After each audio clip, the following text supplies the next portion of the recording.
Hi friends, welcome to మన Bommarillu. Upcoming రివ్యూలోకి వెళ్ళిపోదాం. చిరంజీవి, విజయశాంతి ఇద్దరు కలిసి కృష్ణంరాజు ఇంటి ముందే ఒక చిన్న గుడిసె లాంటిది కట్టుకుంటారు. కృష్ణంరాజు ఫస్ట్లో వచ్చి, అయినా వీడి మొహం చూడాలంటేనే నాకు అసహ్యంగా ఉంది, వీడేంటి ఇక్కడ ఉండడం ఏంటి అని చెప్పి చాలా గట్టిగా అరుస్తారు. కానీ విజయ కృష్ణంరాజుని బ్రతిమలాడుతుంది. మావయ్య గారు, ఎలాంటి ఇబ్బంది రాకుండా నేను చూసుకుంటానని మాటిస్తున్నాను.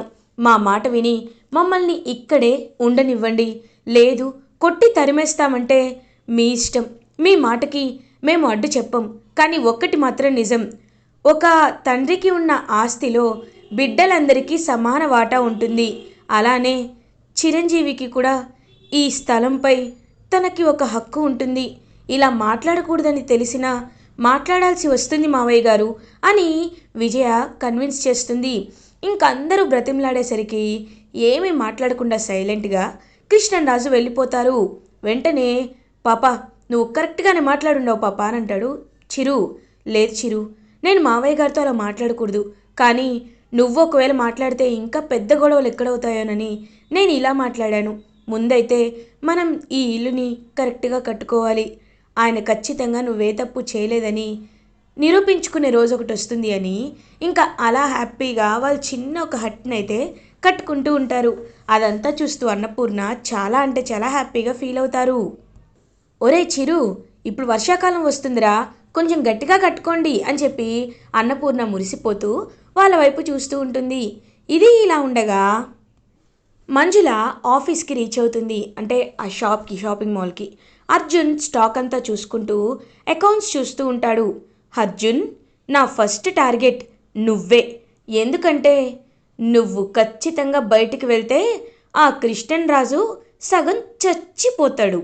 ఎప్పుడైనా మనిషిని చంపడం కాదు, వాళ్ళ అయిన వాళ్ళని దూరం చేస్తూ ఒక్కొక్కరిని పంపించేస్తూ ఉంటే అప్పుడు అప్పుడు నువ్వు గుండె పగిలి చస్తావు. అది అది నాకు కావాలి అని అనుకుంటూ, సార్, మీరు ఈ స్టాక్ని కరెక్ట్గా చెక్ చేయమని మీరు సూపర్వైజర్తో చెప్పారు సార్. కానీ ఆ సూపర్వైజర్ ఎంత దుర్మార్గుడో తెలిసింది కదా, కాబట్టి ఇప్పుడు కొత్త సూపర్వైజర్గా ఎవరొస్తారు సార్ అని అంటారు. ఏమో, ఎవరితో మాట్లాడాలి అన్నా నమ్మకం కుదరట్లేదు మంజుల, కాబట్టి నేనే చూసుకుంటాను, నువ్వేమి కంగారు పడద్దు అని అర్జున్ అక్కడిని వెళ్ళిపోతాడు. వెళ్ళు వెళ్ళు, నువ్వు నీ చేత్తోనే తప్పు చేసేలా నేను చేస్తాను, ఆ కృష్ణన్రాజు నిన్ను కూడా అసహించుకునేలా నేను చేస్తాను అని ఇంక మనసులో అనుకుంటుంది మంజుల. ఇది ఇలా ఉండగా అన్నపూర్ణ హ్యాపీగా వంట చేసి ఇంకా అలా చిరుకి తీసుకువెళ్ళాలనుకుంటుంటే, ఆగు అని అంటారు కృష్ణన్రాజు. ఏందన్నా అని అంటుంది. ఏంటి, ఈ ఇంటి నుండి మళ్ళీ ఆ ఇంటికి వంట చేసి తీసుకువెళ్తున్నావా అన్నపూర్ణ?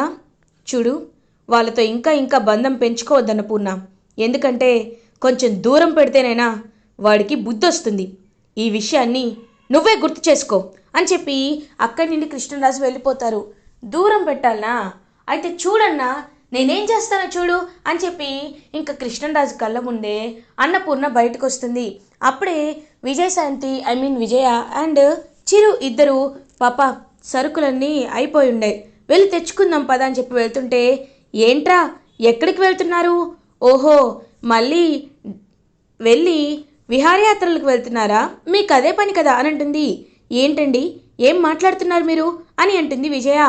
వెంటనే సైగ చేస్తారనమాట కృష్ణరాజు ఉన్నట్టు. సో విజయకు కూడా అర్థమవుతుంది. ఏందమ్మీ, ఏంటి నువ్వు ఎప్పుడు ఇలాగే మాట్లాడుతూ ఉంటావా? కొంచెం కూడా నీకు మా చిరుని బాగా చూసుకోవాలని తెలీదా అని అంటారు.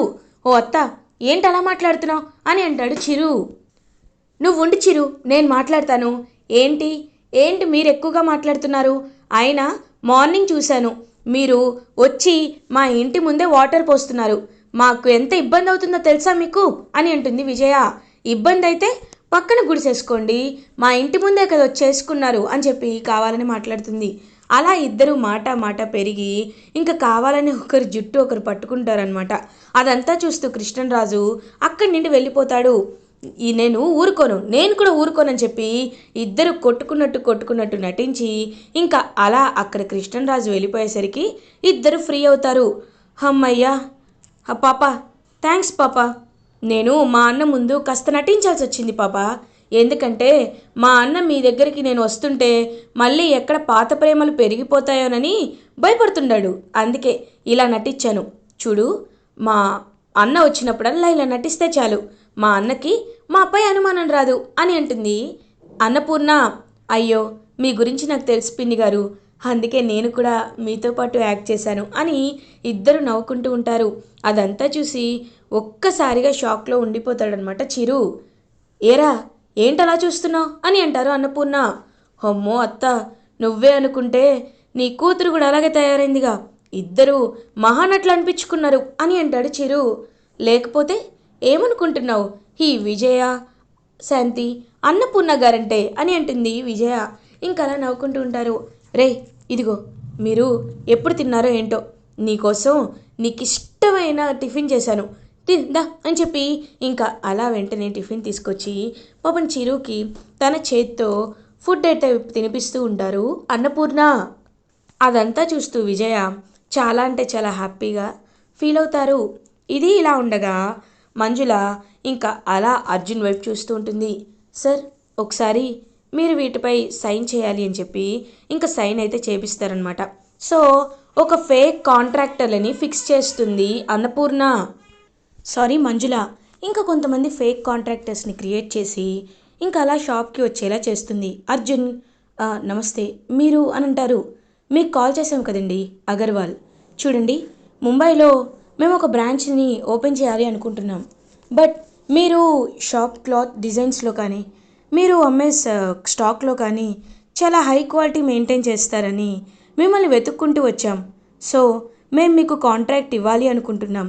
మీరు నెక్స్ట్ మంత్ 10th లోపు మాకు ఒక 1 lakh టీషర్ట్స్ని సెల్ చేయాలి, అది కూడా హై క్వాలిటీతో అని అంటారు. తప్పకుండా సార్, ఇది మాకు చాలా పెద్ద project, thank you so much అని అంటారు అర్జున్. సో కాంట్రాక్ట్ చేసుకుందామా అని అంటారు. మా నాన్న లేకుండా నేను ఏ పని చేయను, కాబట్టి ఒకసారి మా నాన్నకి కలిసి చెప్పి అప్పుడు ఈ డిసైడ్ చేస్తానని చెప్పి ఇంకా అర్జున్ అంటాడు. చూడండి, మాకు టైం లేదు, ఎందుకంటే మేము త్వరగా ముంబైకి వెళ్ళాలి. సో మనం కాంట్రాక్ట్ చేసుకుంటేనే కరెక్ట్గా ఉంటుందని నేను అనుకుంటున్నాను అని అంటారు. అప్పుడే మంజుల వచ్చి, సార్, అయినా ఇప్పుడు కృష్ణంరాజు సార్ గారి పర్మిషన్ ఎందుకు చెప్పండి, ఇది చాలా మంచిది అని మీరే అనుకుంటున్నారు కదా, అలాంటప్పుడు సైన్ చేయండి సార్. సార్కి మీరంటే చాలా ఇష్టం కాబట్టి మీ డెసిషన్ని ఆయన గౌరవిస్తారు. అది మాత్రమే కాదు, ఆయన ఖచ్చితంగా మీకు సపోర్ట్ చేస్తారు. మీరు సైన్ చేయండి సార్, ఇలాంటి అవకాశం పోతే మళ్ళీ రాదు, కాబట్టి సైన్ చేయండి అని అంటుంది. ఇంకా అలా ఆలోచనలో పడతాడనమాట అర్జున్ కూడా. పడు, ఆలోచనలో పడు అని మనసులో అనుకుంటుంటే, ఓకే, మీరు అర్జెంట్ అంటున్నారు కాబట్టి సైన్ చేస్తాను అని చెప్పి ఇంకా అలా వెంటనే సైన్ చేసేస్తాడు ఆ కాంట్రాక్ట్పై. ఇంకా మంజుల, అమ్మయ్య, సైన్ చేసేసాడు, ఇప్పుడు చూడు ఈ అర్జున్తో ఎలా ఆడుకుంటాను అని ఎంతో హ్యాపీగా ఫీల్ అవుతుంది మంజుల. ఇది ఇలా ఉండగా ఈవినింగ్ అవుతుంది. విజయ అండ్ చిరు ఇద్దరు ఇంకా మొత్తం అన్ని గ్రాసరీ తీసుకొని ఇంటికైతే రీచ్ అవుతారు. ఇంటికి రీచ్ అయ్యి ఇంకా కట్టెల పొయ్యి ఒకటి రెడీ చేసుకొని దానిపైనే ఇంకా వంట అయితే చేస్తూ ఉంటారు. విజయ, అబ్బా, నువ్వు చేస్తున్న కూరని స్మెల్ చూస్తుంటేనే బాగా బాగుంది, రుచికరంగా ఉంది అని అర్థమైపోతుందమ్మా అని చెప్పా పాప అని చెప్పి ఇంకా చిరు అయితే ఎంతో హ్యాపీగా ఫీల్ అవుతాడు. ఇంకప్పుడే అన్నపూర్ణ కూడా వస్తుంది. ఏంటి విజయ, నీ చేత్తో నువ్వు చికెన్ కర్రీ చేస్తున్నావా? ఇది తినాలని నాకు కూడా అనిపిస్తుంది, కానీ ఏం చేస్తాం, పులి ఇంట్లోనే ఉన్నాడు కదా అని చెప్పి చాలా అంటే చాలా బాధపడుతూ ఉంటే, అయితే ఒక పని చేయండి పిన్ని గారు అని చెప్పి ఇంకంటుంది. అలా ఇంకా 1 hour అయితే దాటిపోతుంది. సో కృష్ణరాజు డిన్నర్ దగ్గరికి వస్తారు. అన్నపూర్ణ, అన్నపూర్ణ, ఏంటి ఇంకా భోజనం వడ్డించలేదు, త్వరగా రా అని పిలుస్తారు. అన్న, ఎలా చెప్పాలి నీకు అని అంటారు. ఏమైంది అని అడుగుతారు. ఇంట్లో గ్యాస్ అయిపోయిందన్నా అని అంటారు.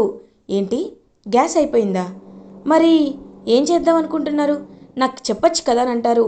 ముందే అనుకోకుండా అయిపోయిందండా, ఎక్స్ట్రా సిలిండర్ కూడా ఇంట్లో లేదు అని చెప్పి ఇంకా అలా ఫేస్ అంతా అమాయకంగా పెడుతుంది. ఓ అవునా, అయితే ఏం పర్లేదు, ఇవాళ ఆన్లైన్లో నేను తెప్పిస్తానులే అని చెప్పి ఇంకా అలా చేస్తూ ఉంటే అప్పుడే ఇంకా విజయ అయితే ఇంటికి వస్తుంది. మావయ్య గారు, మీకు బయట ఫుడ్ పడదు, ఆ విషయం నాకు బాగా తెలుసు. కాబట్టి నేను నా చేతులతో మీకోసం వండి తీసుకొచ్చాను, ఇదిగోండి అని చెప్పి ఇస్తుంది. వద్దమ్మా, నేను తినాలనుకోవటం లేదు అని అంటారు. ఎందుకు మావయ్య గారు, మీకు చిరు అంటేనే కదా కోపం, నేనంటే కాదు కదా. నా చేత్తో చేసే వంటంటే మీకు చాలా ఇష్టం కదా అని అంటుంది విజయ. ఇంకా కృష్ణరాజు ఏం మాట్లాడకుండా అలా పాపం చూస్తూ ఉంటారనమాట. అన్నపూర్ణ, అన్న, ఎలాగో వాళ్ళకి మనం ఇంటి ముందు ఇల్లు ఇచ్చుండాం కదా, అలాంటప్పుడు తీసుకోవడంలో తప్పేమీ లేదన్నా, నువ్వేం కంగారు పడద్దు, తీసుకో అని చెప్పి ఇంక చెప్తుంది. సో వెంటనే అలా చూస్తూ ఉంటుందన్నమాట దుర్గా. అయినా వీళ్ళు కావాలని చిరుని మావయ్య గారికి దగ్గర చేయాలి అనుకుంటున్నారు, కానీ అది మాత్రం అవ్వదు, ఖచ్చితంగా అవ్వదు అని చెప్పి ఇంకా చాలా అంటే చాలా గట్టిగా ఫిక్స్ అయిపోతుంది దుర్గా. ఇది ఇలా ఉండగా చిరు విజయ ఇద్దరు మాట్లాడుకుంటూ ఉంటారు. చిరు, నాకు చాలా అంటే చాలా సంతోషంగా ఉంది. మావయ్య గారు నేను ఇచ్చిన ఫుడ్ని తిన్నారు, ఇదంతా మనకి చాలా మంచి శకునాలు అని అంటారు. అవును పాప, నువ్వు చెప్పింది కరెక్టే. సరే, నాకు కూడా బాగా ఆకలేస్తుంది, భోజనం చేద్దామని చెప్పి ఇంకా చేతుల్లోకి తీసుకోలేకపోతూ ఉంటాడనమాట చిరు. ఏమైంది అని అడుగుతుంది. అబ్బే ఏం లేదు పాప అని అంటారు.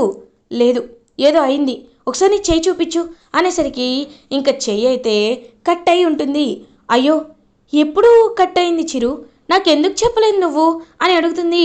అదే ఇందాక వాటిని పాతేటప్పుడు చెయ్యి కట్ అయింది, మళ్ళీ నీకు చెప్తే ఎక్కడ బాధపడతావోనని చెప్పలేదు అని అంటారు.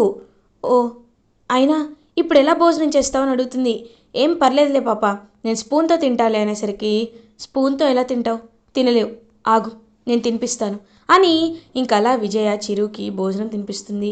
అదంతా చూస్తూ పాపం చిరు చాలా అంటే చాలా ఎమోషనల్ అవుతాడు. ఇంకా కన్నీళ్ళు పెట్టుకుంటాడు. ఏమైంది అని అంటుంది. చిన్నప్పుడే అమ్మ దూరం అయిపోయింది, అమ్మ తర్వాత అత్త నన్ను కన్న కొడుకులా పెంచుకుంది, ఆ తర్వాత నువ్వే నువ్వే నాకు అండగా నిలబడ్డావు పాప, నీకు నీ రుణం ఎలా అయినా నేను తీర్చుకోవాలి అని అనుకుంటారు. అయ్యో, అంత పెద్ద మాటలు ఎందుకు చెప్పు, చూడు నువ్వెలాంటి తప్పు చేయలేదని ప్రూవ్ చేసుకోవడమే మనం కోరుకునేది, అంతే తప్ప ఇంకేది కాదు అని చెప్పి ఇంకా అలా హ్యాపీగా భోజనం చేస్తూ ఉంటారు చిరు అండ్ విజయ. ఇది ఇలా ఉండగా మార్నింగ్ అవుతుంది.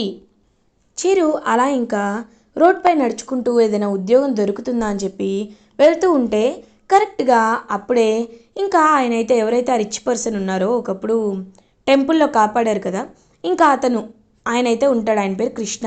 సో ఆయన వెయిట్ చేస్తూ ఉంటారు. అప్పుడే ఇంకా చిరు చూస్తూ ఉంటారు. అన్నా, గుర్తుపట్టుండారు నన్ను అని అంటారు. ఆ బాబు, నువ్వెందుకు నాకు గుర్తులేవు, ఆ రోజు నన్ను, నా భార్యని, మా బాబుని కాపాడింది నువ్వే కదా అని అంటారు. మీ విజిటింగ్ కార్డు మిస్ అయిపోయి ఉండదు అని అంటారు. ఓ అవునా, ఏం పర్లేదులే, ఏంటి ఇలా వస్తున్నావు అని అడుగుతారు. ఏం లేదు, మీరేంటి ఇక్కడ అని అడిగేసరికి నా కార్ బ్రేక్ డౌన్ అయిపోయింది, అందుకే ఈ చుట్టుపక్కల మెకానిక్ ఎవరైనా ఉంటారేమో అని చూస్తున్నా, కానీ ఎవరు కనిపించట్లేదు అని అంటారు. అవునా, ఒక్క నిమిషం నేను చూస్తాను ఆగండి అని ఇంకా కార్ని అయితే రిపేర్ చేస్తాడనమాట, లైక్ సెట్ చేస్తాడు చిరు. నిజంగా నీకు మంచి టాలెంట్ ఉంది, నీకు నేను జాబ్ ఇస్తాను, నా దగ్గర జాబ్ చేయొచ్చు కదా అని అంటారు. జాబా అని అంటారు. అవును, నాకు డ్రైవర్గా ఉండు. చూడు, నామోషిగా ఫీల్ అవ్వద్దు చిరు, ఎందుకంటే నీలాంటి వారు మాకు చాలా అవసరం. నువ్వు మా ఫ్యామిలీని కాపాడావంటేనే నీ నిజాయితీ ఏంటో మాకు అర్థమైంది. నువ్వు డ్రైవర్గా ఉండు, ఖచ్చితంగా నీకు మంచి జీతం ఇస్తాను, నువ్వేమీ కంగారు పడద్దు అని అంటారు. కానీ మా పాప ఒప్పుకోవాలి అని అంటారు. అయ్యో, నేనేమీ ఊరికే డబ్బులు ఇస్తానట్లేదు కదా, నువ్వు చేస్తున్న పనికే ఇస్తానంటున్నాను. మీ ఆత్మాభిమానం గురించి నాకు బాగా అర్థమైంది, కాబట్టి నువ్వు ఇవాటి నుండే నా పనిలో జాయిన్ అయిపో, నేను నీకు అన్నీ ప్రొవైడ్ చేస్తాను, కావాలంటే ఇదిగో అడ్వాన్స్ ఈ 10,000 తీసుకో అని చెప్పి ఇంకా అడ్వాన్స్ అయితే ఇస్తారు. అదంతా చూస్తూ చిరు చాలా అంటే చాలా హ్యాపీగా ఫీల్ అవుతాడనమాట. ఇంకా అలా డ్రైవింగ్ చేస్తూ అలా ఇంకా హ్యాపీగా ఉంటాడు. అప్పుడే ఈవినింగ్ అవుతుంది. విజయ ఏంటి ఇంకా చిరు రాలేదని చెప్పి చూస్తూ ఉంటే చిరు ఏమో విజయ కోసం కొత్త శారీని వాటిని తీసుకొని వస్తాడు. ఏంటి చిరు, నీ దగ్గర ఈ డబ్బులు ఎక్కడివి అని అడుగుతారు. పాపా, ఒక్క నిమిషం, హలో, అత్త, అన్నపూర్ణ అత్త అని పిలుస్తాడు. ఇంకందరూ బయటకు వస్తారనమాట. బయటకు వచ్చి చూసేసరికి "ఆ, ఏంద్రా, ఏమైంది అలా అరుస్తున్నావు" అని అడుగుతారు. అత్త, నేను దేనికి పనికిరాని వాడినని, నాకు అసలు బతకడమే చేత కాదని తిట్టారు కదా. కానీ ఇప్పుడు ఇప్పుడు చూడండి, నాకు జీతం వచ్చిండది, నాకు పని దొరుకుండది, నేనిప్పుడు ఉద్యోగం చేస్తున్నా, పెద్ద పెద్ద ఉన్న వాళ్ళకి డ్రైవర్గా చేస్తున్నా అని చెప్పి ఇంకా అలా హ్యాపీగా చూపిస్తాడనమాట ఆ డబ్బుల్ని. అదంతా చూస్తూ వీడు పై పై ప్రగల్భాలు పలుకుతున్నాడు, వీడికి ఏది చేత కాదు అని కృష్ణరాజు లోపలికి వెళ్ళిపోతాడు. ఇదిగో పాప, నా జీతంతో మొదటిసారి నీకు కొన్న డ చీర ఇది, తీసుకో అని చెప్పి ఎంతో హ్యాపీగా ఇంకా ఫీల్ అవుతారు. ఇంకా అలా చిరు అండ్ విజయ జర్నీ అయితే స్టార్ట్ అవుతుంది. సో అదంతా చూస్తూ విజయ దేవుడి దయ వల్ల ఉద్యోగం వచ్చినందుకు చాలా హ్యాపీగా ఉంది అని హ్యాపీగా ఫీల్ అవుతుంది. ఇలా ఎపిసోడ్ ఎండ్ అవుతుంది. ఫర్దర్ ఎపిసోడ్ రివ్యూస్ ముందుగా మీకు కావాలి అనుకుంటే మా ఛానల్ని సబ్స్క్రైబ్ చేసుకోండి. Thanks for watching.